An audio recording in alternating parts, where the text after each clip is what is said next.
They thought they understood power. That day in Texas proved them wrong. By 1944, World War II had already swallowed more than 40 million lives, turned thousands of cities into ash, and dropped so many bombs over Europe that some farmers would plow into metal for decades afterward. Factories ran all night. Railroads hauled steel, fuel, and young men toward a front line that kept moving but never disappeared. Yet the scene that broke 8 German generals wasn't a battlefield. It was a quiet airfield in Texas. April 1944. The war in Europe raged at full flame. Berlin still issued orders with iron certainty. But on the other side of the ocean, America had turned its own landscape into something else entirely, a flying classroom of war. Every dawn, propellers woke Kansas wheat, Louisiana marsh, the flat Texas plains. Engines weren't just killing tools here, they were lessons, salaries, futures. That morning, a convoy dragged dust across a back road near Sweetwater, Texas. Olive-drab trucks, a lead jeep, 8 German generals in the open bed of the second vehicle, wrists free but futures sealed. Their uniforms no longer carried rank on the shoulders, yet rank still lived in the way they sat, backs straight, chins locked, eyes measuring everything. They'd watch towns roll by like afterthoughts, gas stations, water towers, laundry sagging on backyard lines.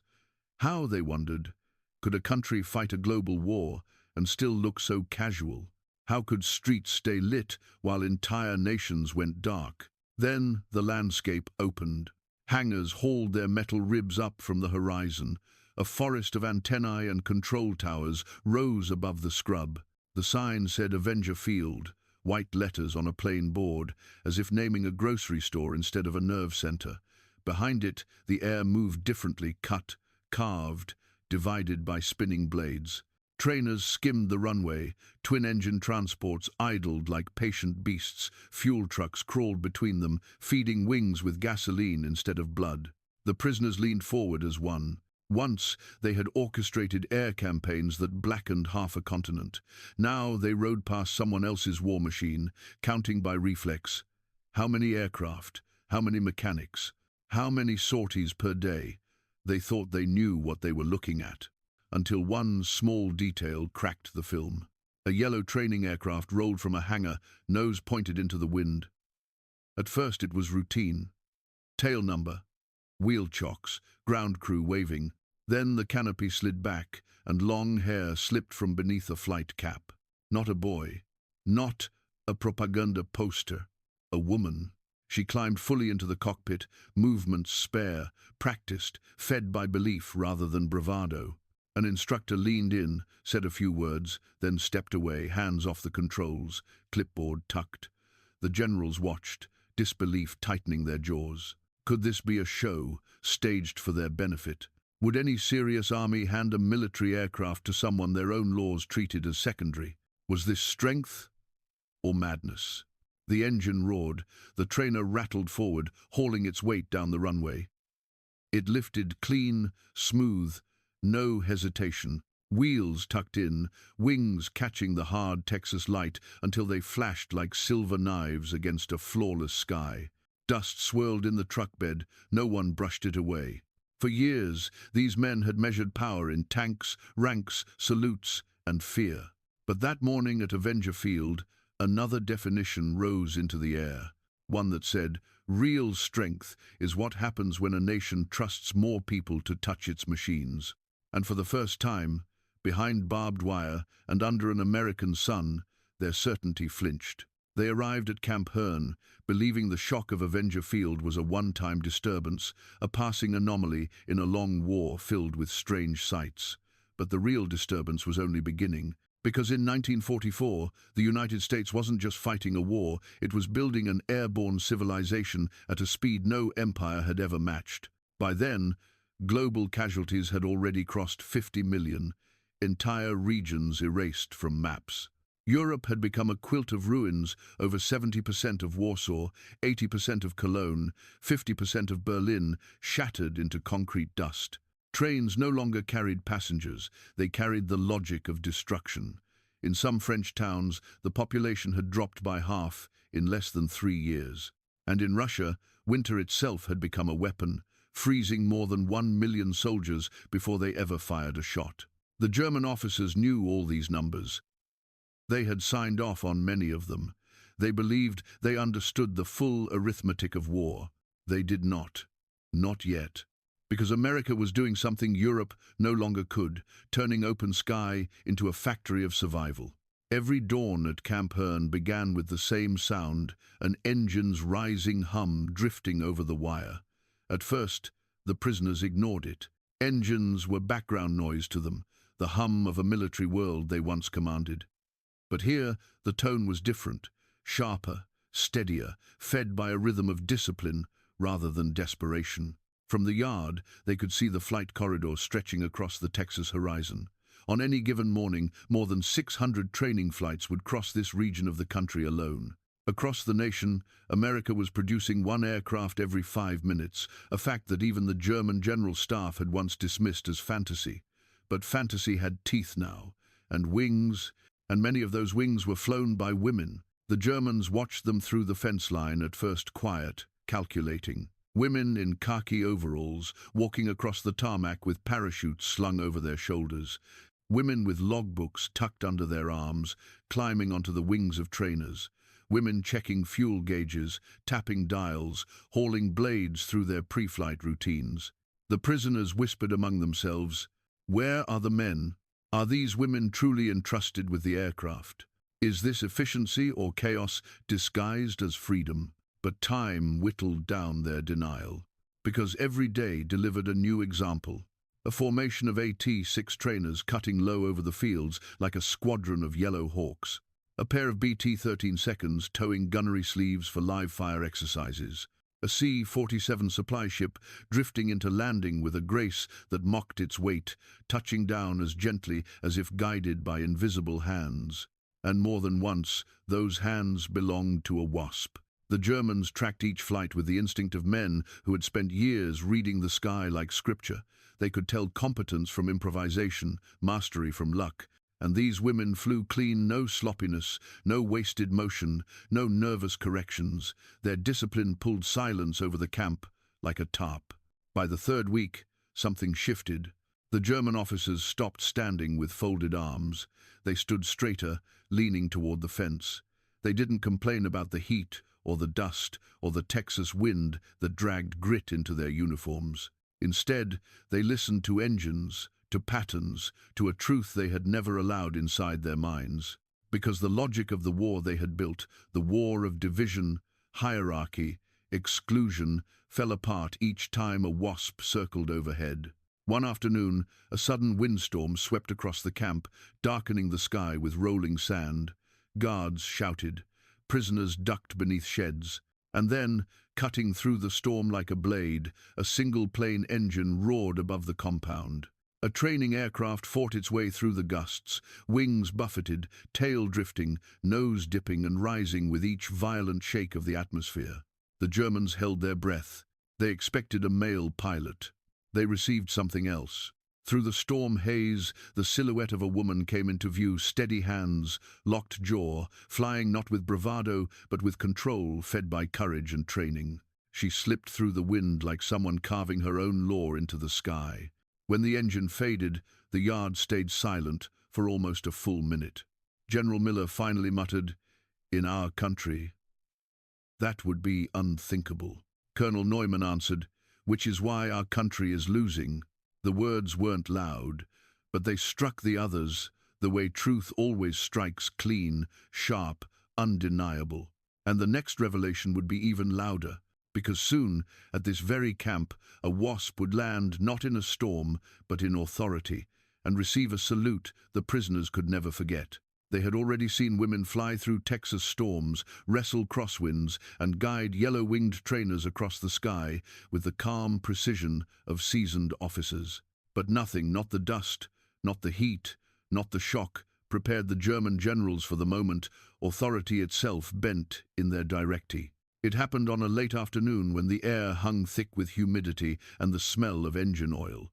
The sky looked bruised, clouds dragging low, as if the war itself had reached out across the Atlantic to smother Texas. Somewhere beyond the horizon, factories were still stamping out wings, fuselages, propeller blades. 97,000 Ameri, more than 15 million America, were in uniform. Inside Camp Hearn, the officers felt the weight of these numbers even before they were spoken. They saw the truth in the sky every day. But that afternoon, the truth came down to earth and walked across the parade grow. A distant hum announced the arrival of a liaison aircraft. Guards lifted their heads. Dust curled along the perimeter road. The Germans moved instinctively toward the fence, drawn by reflex, by habit, by hunger for anything that broke. The hum grew louder, then sharper as the plane broke through the clouds, nose pointed like an arrow. It descended in a clean, practiced arc, hauling blades through the heavy air, fighting turbulence with subtle corrections. Even before it touched down, the Germans could tell. This pilot, the landing was textbook. Wheels kissed the strip with barely a sigh. The plane rolled to a stop in a plume of dust that drifted like smoke. OV. Then, the cock and the world the prisoners carried inside them ranked, ordered, walled off by gender split down the middle. A woman climbed out. Lieutenant Jean Davis. WASP. Khaki overalls. Helmate un. The Germans freeding. Back in Europe, entire cities were collapsing. Hamburg had lost 37,000 civilians in a single week of firestorms. The Eastern fearly 10,000 men disappear. And here stood an American woman alive, steady, saluted by the very men who belonged to the world, still rising. A U.S. liaison officer approached her, boots crunching gravel. He lifted his hand in a, "Yes, ma'am, appreciate the smooth landing." The words struck the Germans like a hammer. Ma, a title. Spoken to someone their comm. General Miller's jaw tightened. "Impossible," he whispered. Colonel Neumann didn't look away from her. "No, just different," he answered. "And diff." The WASP lieutenant laughed lightly with the ground crew, handed over her clipboard, and walked with the confidence of someone who knew her place, not beneath anyone, but level with. The German officers watched in a silence that felt heavier than chains. They had grown up in a system that tied strength to exclusion, where hierarchy was carved into bone. A system that had burned continents trying to enforce it. And now, on an American airstrip in the middle of nowhere, that system died its quietest, most devastating death. Because if a nation trusted women to fly, deliver, test, tow, navigate, if a nation believed skill could outrank gender, then what else could that nation believe? What else could it build that Germany never allowed itself to imagine? The salute had said more than any propaganda leaflet ever could. It said, "Freedom feeds strength. Equality sharpens it." That night, back in the barracks, the officers barely spoke. Lieutenant Weber, the engineer, finally murmured, "In Europe, we would have called this madness." Neumann answered, "And that is why Europe is burning." Lightning flickered beyond the wire as a storm gathered. Thunder rolled across the plains like distant artillery, a familiar sound, but here it meant nothing but weather.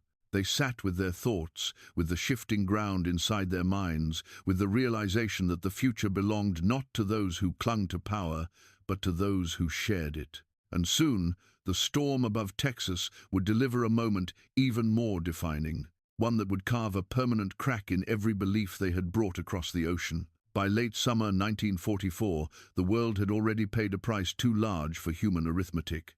Entire nations cracked open under the weight of the war. 60 million people were gone, more than the population of France.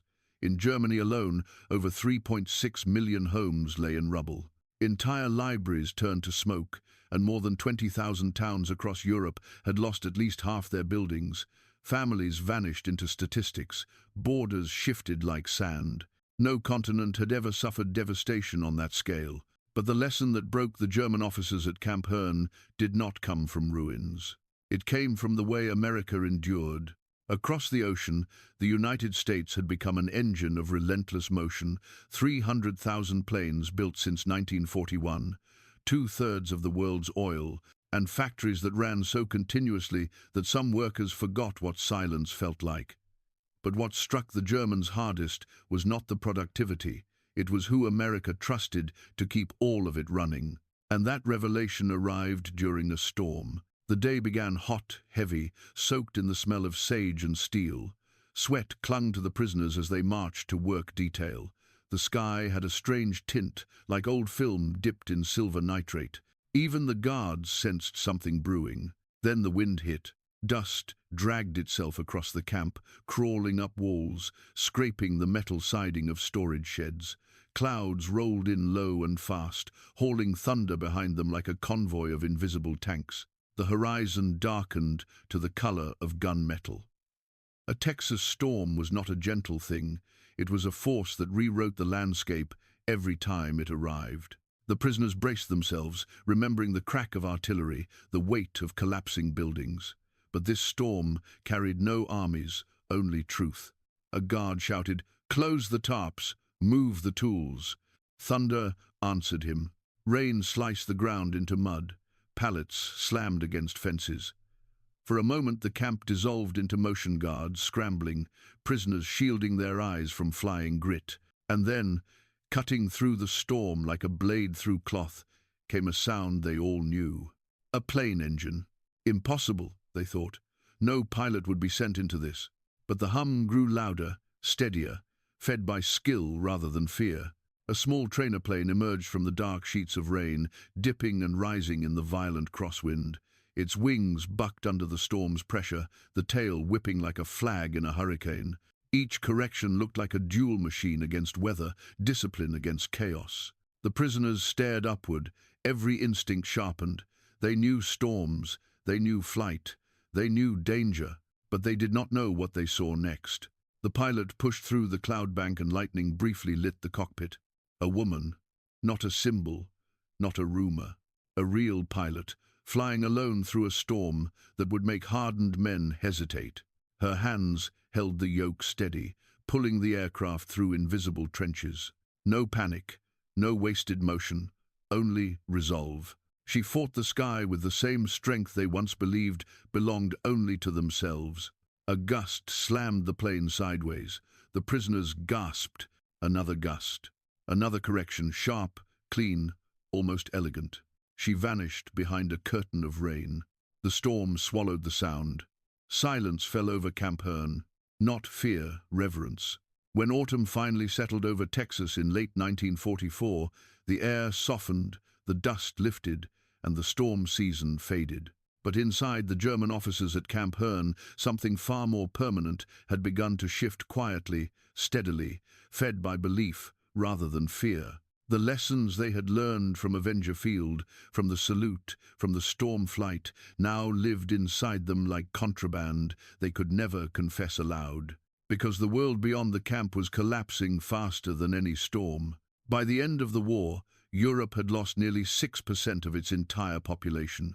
Men, women, children, erased not by ideology alone, but by the machinery of destruction. Germany's industrial output had fallen by over 80%. 8 million soldiers were dead. Tens of thousands returned home missing limbs, futures, pasts. Entire cities, Dresden, Hamburg, Berlin, looked like charcoal drawings smudged by a careless hand. Food rations shrank to half their pre-war levels. Winter took what bombs didn't. And yet, amidst this ruin, the memory the officers carried was not of firestorms or shattered streets. It was of a woman landing a trainer in crosswind, of a salute that broke an empire's arrogance, of a single pilot carving through a Texas storm like courage made visible. That memory would follow them all the way home. When the transfer order came, the prisoners packed quietly. No protest, no anger, only a strange, unsettled silence. The convoy rolled east toward Galveston, dragging dust across the long roads like a final signature. The wind smelled faintly of salt. And overhead, like ghosts of their lessons, training planes still traced the sky. Every glint off a wing felt like a reminder. Strength could come from unexpected hands, unexpected places. At the port, the officers boarded a transport ship built not long before one of 2,710 Liberty ships, constructed so quickly that some were launched after just 6 weeks of work. Even in its steel hull, America's philosophy was visible: shared effort, distributed power, multiplied output. The voyage to Bremerhaven felt longer than the war itself. Each man sat with his own reckoning. When autumn finally settled over Texas in late 1944, the air softened, the dust lifted, and the storm season faded. But inside the German officers at Camp Hearn, something far more permanent had begun to shift quietly, steadily, fed by belief rather than fear. The lessons they had learned from Avenger Field, from the salute, from the storm flight, now lived inside them like contraband they could never confess aloud. Because the world beyond the camp was collapsing faster than any storm. By the end of the war, Europe had lost nearly 6% of its entire population. Men, women, children, erased not by ideology alone, but by the machinery of destruction. Germany's industrial output had fallen by over 80%. 8 million soldiers were dead. Tens of thousands returned home missing limbs, futures, pasts. Entire cities, Dresden, Hamburg, Berlin, looked like charcoal drawings smudged by a careless hand. Food rations shrank to half their pre-war levels. Winter took what bombs didn't. And yet, amidst this ruin, the memory the officers carried was not of firestorms or shattered streets.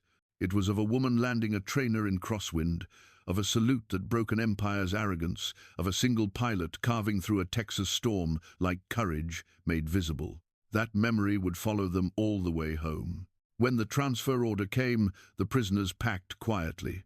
No protest, no anger, only a strange, unsettled silence. The convoy rolled east toward Galveston, dragging dust across the long roads like a final signature. The wind smelled faintly of salt, and overhead, like ghosts of their lessons, training planes still traced the sky. Every glint off a wing felt like a reminder. Strength could come from unexpected hands, unexpected places. At the port, the officers boarded a transport ship built not long before one of 2,710 Liberty ships, constructed so quickly that some were launched after just 6 weeks of work. Even in its steel hull, America's philosophy was visible: shared effort, distributed power, multiplied output. The voyage to Bremerhaven felt longer than the war itself. Each man sat with his own reckoning. Colonel Neumann folded and refolded the torn magazine photo he had taken from the camp bulletin board, a WASP smiling beside a P-51. The paper was soft now, worn by salt air and second thoughts. He kept it hidden in his pocket like a relic. Lieutenant Weber stared at the ocean, remembering the storm flight. General Miller replayed the salute again and again in his mind. All of them carried something they had not possessed when captured: doubt. And beneath the doubt, a seed of understanding. Germany greeted them with silence. Bombed train stations, roofless apartment blocks, rubble dragging across the streets like wounded beasts. Children stood in breadlines beside soot-covered mothers. The officers walked through their homeland as if through a photograph burned at the edges. And everywhere they saw absence. Absence of flexibility. Absence of imagination. Absence of the very thing they had seen flourishing in Texas, the courage to share power. Reconstruction began slowly, painfully. Coal shortages, food shortages, clothing shortages, half of Europe living on 1,000 calories a day. But in the cafes that reopened beneath broken roofs, the officers sometimes gathered, drinking weak coffee and speaking softly so no one else could hear. They no longer repeated the old slogans. They no longer justified the old hierarchy. Instead, they remembered. Neumann would say, "In Texas, I saw a woman trusted with a machine we sacrificed thousands of men to protect." Weber would answer, "And she commanded it, without needing permission." Miller, once unshakable, would add, "If we had trusted strength instead of guarding it, perhaps strength would have stayed." These conversations never made the newspapers.